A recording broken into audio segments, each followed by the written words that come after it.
Good morning, friends of St. Paul's. Today is Wednesday, November 11th. And this week for our Wednesday devotion, instead of a Bible reading or a song, we're going to read something from a theologian I love, Frederick Buechner.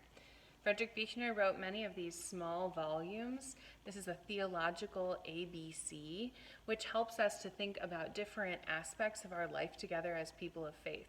And I thought it might be interesting to read his entry on prayer today from this book, Wishful Thinking. Prayer is something that we do a lot here in the church. We have a prayer list. You can share prayer requests. And when things happen that are challenging in our lives or things for which we're grateful, people of faith often pray. But what is prayer? I thought it might be interesting to hear from Buechner what he thinks about it. Everybody prays, whether they think of it as praying or not. The odd silence you fall into when something very beautiful is happening, or something very good or very bad. The that sometimes floats up out of you as out of a 4th of July crowd when the skyrocket bursts over the water. The stammer of pain at somebody else's pain. The stammer of joy at somebody else's joy.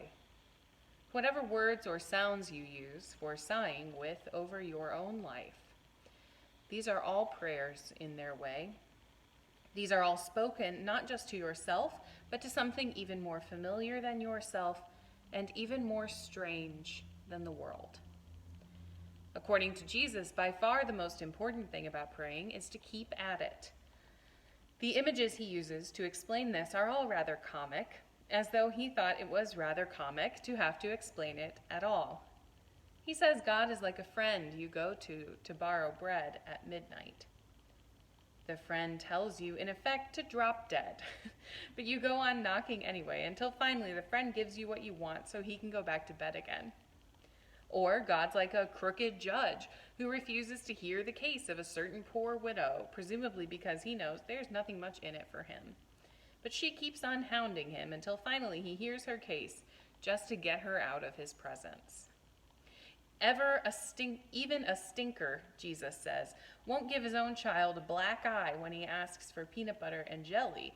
So how all the more will God when his children ask?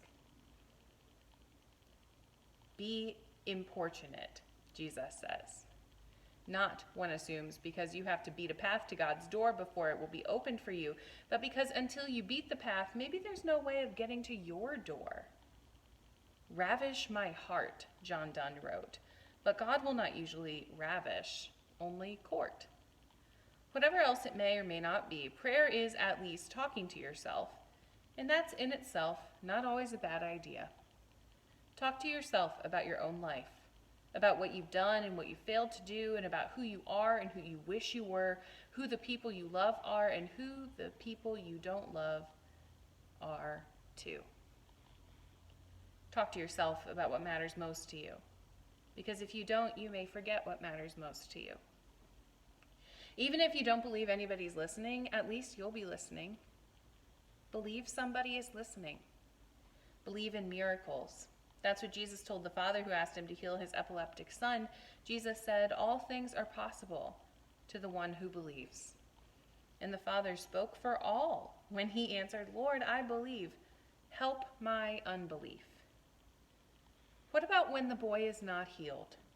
When listened to or not listened to, the prayer goes unanswered? Who knows? Just keep praying, Jesus says. Remember the sleepy friend, the crooked judge. Even if the boy dies, keep on beating the path to God's door. Because the one thing you can be sure of is that down the path you beat with even your most half-cocked and halting prayer, the God you call upon will finally come. And even if God does not bring you the answer you want, God will bring you God's very self. And maybe at the secret heart of all your prayers, that is what you are really praying for.